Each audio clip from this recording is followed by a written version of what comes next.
ฉะนั้นผมว่าเลือกตั้งครั้งนี้เนี่ยก็บ่แตกต่างจากที่ผ่านมานักการเมืองก็ยังมีนโยบายขายฝันให้เฮาคือเก่าไอ้สิ่งที่มันเว้าหาเสียงอยู่ในขณะนี้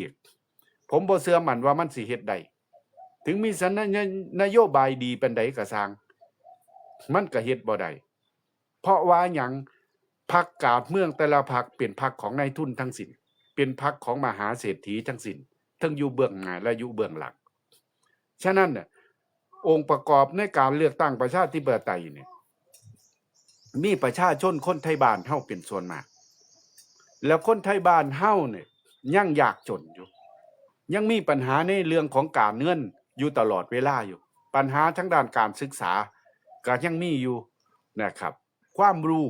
องค์ความรู้ต่างๆก็ยังหน่อยฉะนั้นน่ะ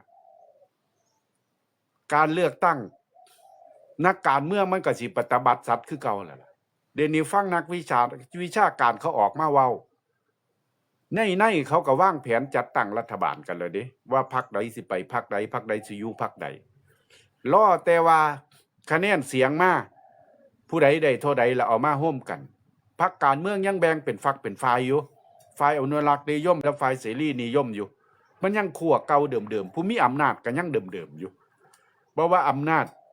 ทั้งด้านการเมืองอำนาจทั้งด้านเศรษฐกิจอำนาจมืดทั้งด้านการ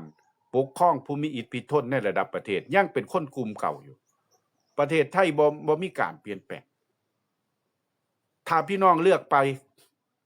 ก็คือเก่านั่นแหละวิถีชีวิตเจ้าอยู่จังใดก็อยู่จังสั่นล่ะเจ้าเคยเป็นหนี้มาเท่าใดเจ้าก็เป็นหนี้ไปคือเก่านั่นมรดกหนี้จากธกส.เจ้าก็สิมีมอบให้ลูกเจ้าคือเก่านั่นล่ะผมเบิ่งแล้วเด้นี่ผมเบิ่งจากการเลือกตั้งอบต.แต่ก็สิมีโหวตโนอยู่ก็มีการเปลี่ยนแปลงอยู่แต่ว่าเป็นส่วนหน่อยมันบ่สามารถที่ไปลบล้างระบบการเมืองเก่าๆได้เดี๋ยวนี้นักการเมืองเขาก็ใช้วาทกรรมคือเก่านั่นล่ะเพียงแต่ว่าช่วงนี้ผู้นี้ดังช่วงก่อนผู้นั้นดังไอ้ช่วงก่อนน่ะพรรคดังๆก็กลับกลายมาถือโคก็มีแล้วพรรคที่เรียกว่า